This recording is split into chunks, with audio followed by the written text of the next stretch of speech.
मित्रों नमस्कार, स्वागत है आपका हिमालय टीवी यूट्यूब चैनल में। मैं हूं सच्चिदानंद मिश्र।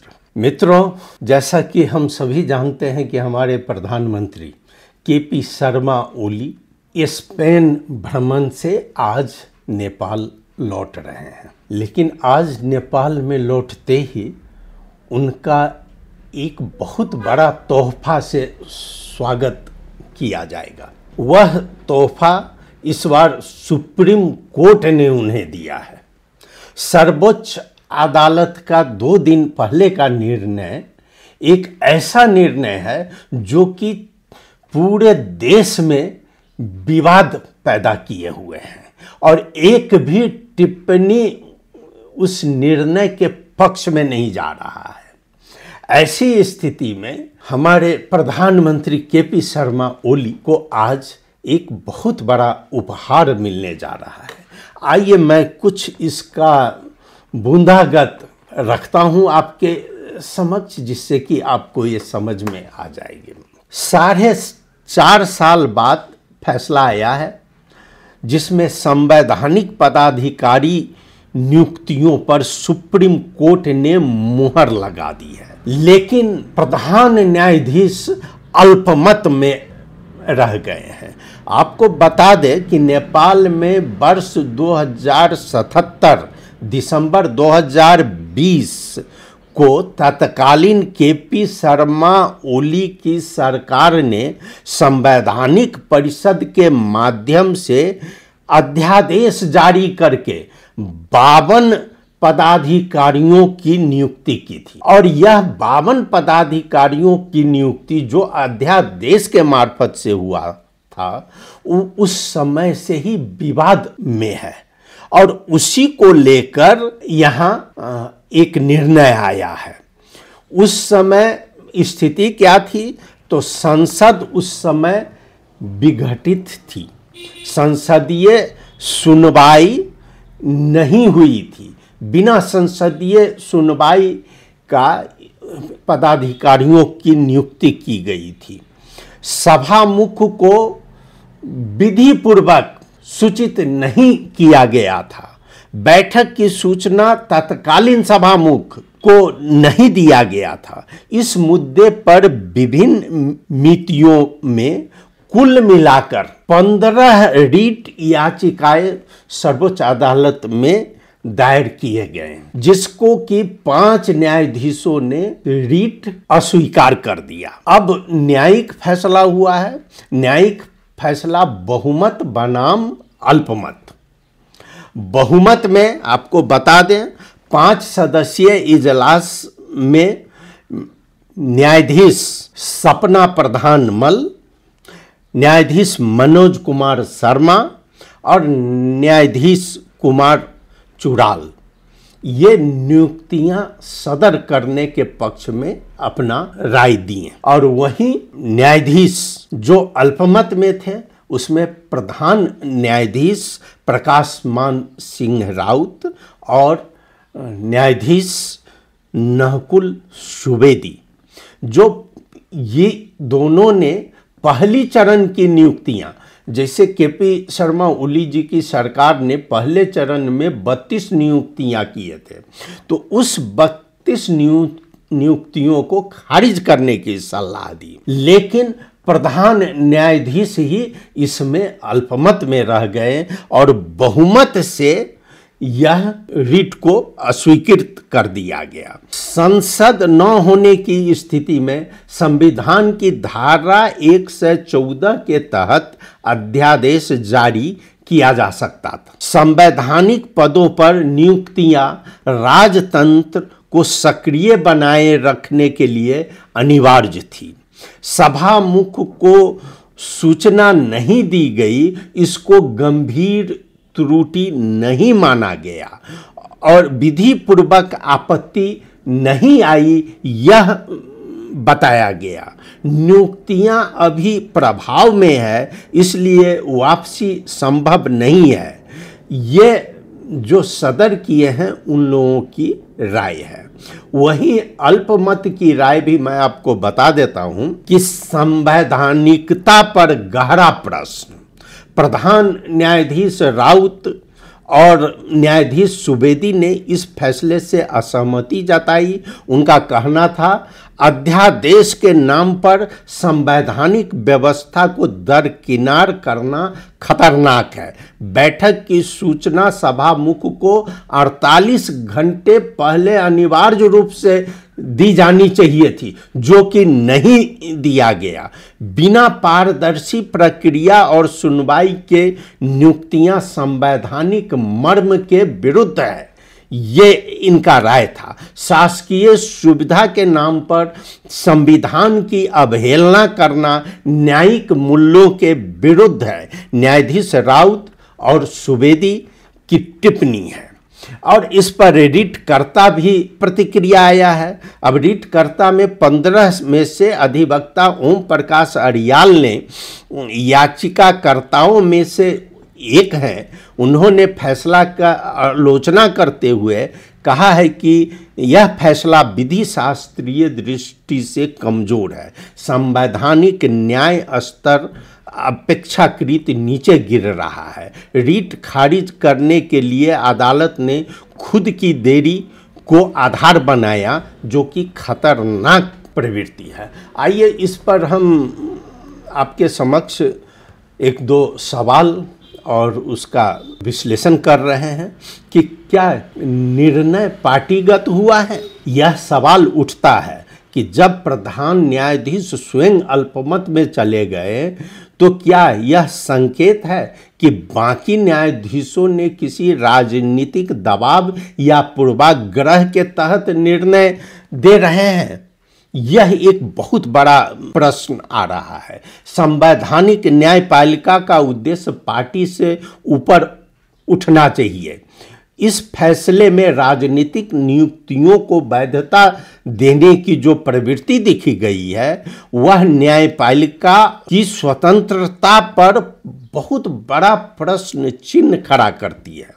अल्पमत में भी प्रधान न्यायाधीश का तर्क स्पष्ट, विधि संगत और संविधान सम्मत जरूर दिखता है। इसे नज़रअंदाज करना एक न्यायिक खतरा बन सकता है। फैसला आया, लेकिन यह फैसला प्रश्नों का बौछार लेकर आया है। यह फैसला संवैधानिक व्यवस्था को स्थिर करने के बजाय और अधिक बहस का कारण बनकर आया है। नियुक्त पदाधिकारियों का कार्यकाल तो सुरक्षित हो गया, लेकिन न्यायपालिका, कार्यपालिका और विधायिका के बीच संवैधानिक संतुलन पर यह फैसला गंभीर प्रभाव डाल सकता है। संविधान की रक्षा के नाम पर यदि संविधान की आत्मा को ही कुचला जाए तो वह केवल वैधता नहीं, न्याय की भी हत्या होगी, यह माना जाता है। अब यह प्रश्न आम जनता के बीच में चल रहा है, लेकिन इस पर जितने भी अधिकांश न्यायविद जो हैं उनकी प्रतिक्रिया आई है। पत्र पत्रिकाओं में लिखा गया है, आज के कांतिपुर में संपादकीय में लिखा गया है, उसके बाद रातों पार्टी ने लिखा है, नया पत्रिका ने लिखा है। लेकिन मैं आपको कई पत्रिका में से ऑनलाइन खबर के संपादक बसंत बसनेत का जो लेख आया है उस पर मैं अभी एक प्रकाश डाल रहे हैं। आप इसको मैं बसंत बसनेत जी के ही दृष्टि से यहाँ बता रहा हूँ। उनका एक बहुत बड़ा व्यंग्यात्मक आलेख था, क्या सचमुच न्यायालय का मान बढ़ा? ये बसंत बसनेत जी का है। 4.5 साल बाद आया फैसला, देरी, अस्पष्टता और संवैधानिकता पर सवाल। अब उनका नेपाली में है यह मूल लेख कि मान बढ़ियो त श्रीमान, यही है उनका। न्याय में देरी न्याय से इनकार के समान है। यह कथन नेपाल के सुप्रीम कोर्ट द्वारा 52 संवैधानिक नियुक्तियों पर 4.5 वर्षों बाद आए निर्णय पर अक्षरशः लागू होता है।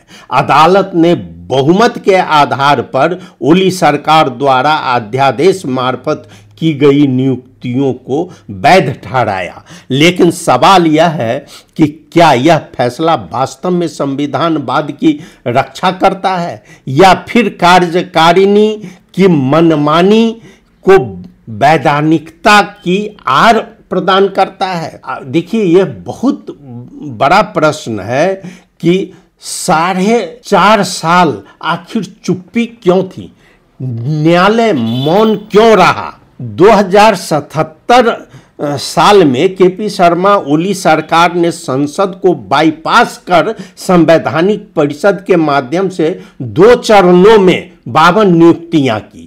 इन नियुक्तियों में संसदीय सुनवाई नहीं हुई। आज जो माननीय सपना मल वहां पर लिखकर नोट ऑफ डिसेंट लिखें कि इसको संसदीय सुनवाई के लिए भेजा जाए, लेकिन वही जब निर्णय होता है तो सपना मल जो है रीट खारिज के पक्ष में देते हैं। इसको क्या कहा जाएगा? स्विंग न्यायाधीश, जो तीनों न्यायाधीश आए हुए हैं वो कहीं न कहीं से आए ही हुए हैं। विधिवक्ता ओम प्रकाश अरियाल सहित कई नागरिकों ने सुप्रीम कोर्ट में याचिका दायर की।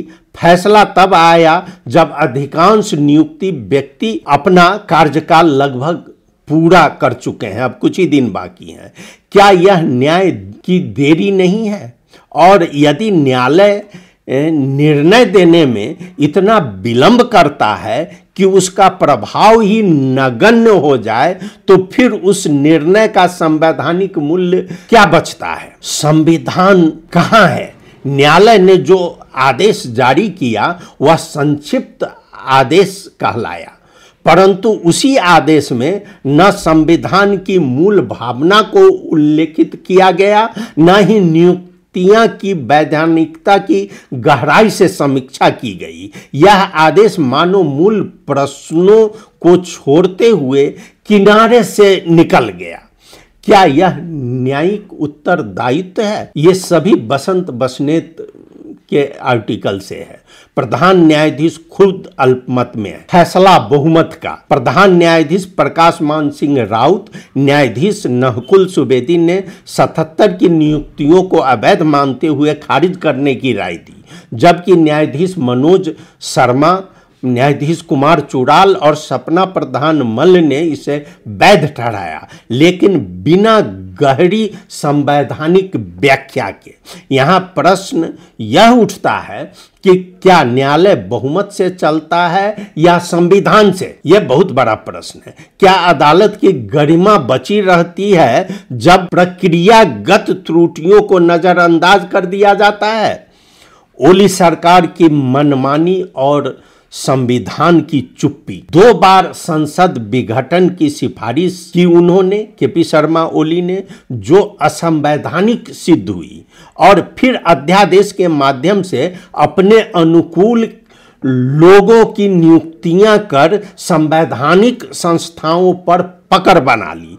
पर संविधान की भावना के विरुद्ध न्यायालय की भूमिका रेफरी की तरह होनी चाहिए। यह बसंत बसनेत का कहना है, बहुत अच्छा व्यंग उन्होंने किया है। न्यायालय की भूमिका रेफरी की तरह होनी चाहिए थी, पर जब खेल का नियम तोड़ा गया तब सीटी नहीं बजाई गई, बल्कि बाद में कहा गया कि अब तो खेल खत्म हो गया है। बहुत बड़ा व्यंग है बसंत बसनेत की। जनता की अदालत सबसे बड़ी होती है। लेख में एक उल्लेखनीय पंक्ति है, वास्तविक खुला इजलास तो जनता नहीं होना। यह कथन सटीक है। न्यायालय, कार्यपालिका और विधायिका, ये तीनों जनता के अधिकारों के प्रतिनिधि भर है, और यदि जन अपेक्षाओं को दरकिनार कर फैसला दिया जाए तो फिर इन संस्थाओं की लोकतांत्रिक वैधता भी कमजोर हो जाती है। फैसला पर सवाल उठाना अनादर नहीं है, जिम्मेदारी है। यदि हम यह मान लें कि न्यायालय पर सवाल नहीं उठाए जा सकते हैं तो फिर लोकतंत्र का आधार ही हिल जाएगा।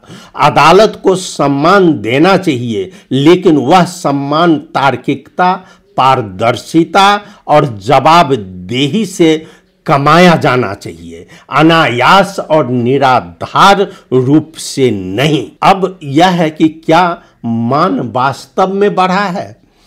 नहीं। जब निर्णय देर से आए और उसमें मूल संवैधानिक प्रश्नों की अनदेखी हो, नहीं जब जनता की आवाज और संसदीय प्रक्रियाएं खामोश कर दी जाए, नहीं जब न्यायालय स्वयं अपने ही अधिकार का प्रयोग करने से हिचकिचाए, तब सवाल उठता है जनता और संविधान की अवहेलना हुई हो तो क्या न्यायालय का मान अकेले बच सकता है श्रीमान? यह बहुत बड़ा प्रश्न है। अब यह श्रीमान के कटघरे में है और सर्वोच्च न्यायालय के अंदर कैद है। हमें तो उसको मानना ही पड़ेगा। लेकिन ये सभी प्रश्न आज जनता के बीच में और हर नागरिक के अंदर उपज रहा है कि आखिर ऐसा निर्णय क्यों आया। और जब प्रधान न्यायाधीश हो, चाहे सर्वोच्च अदालत ही ऐसा निर्णय करता है, तो जनता आज हताश, निराश और निरीह होकर रह गई है। मित्रों, आपके समक्ष मैंने यह एक छोटा सा विश्लेषण रखा। आपको कैसा लगा आप जरूर अपनी प्रतिक्रिया से अवगत करावें। आपने सुना, बहुत बहुत धन्यवाद आपको। और हाँ, हमारा हिमालनी टीवी यूट्यूब चैनल सब्सक्राइब करना नहीं भूलें। सुना इसके लिए धन्यवाद। नमस्कार।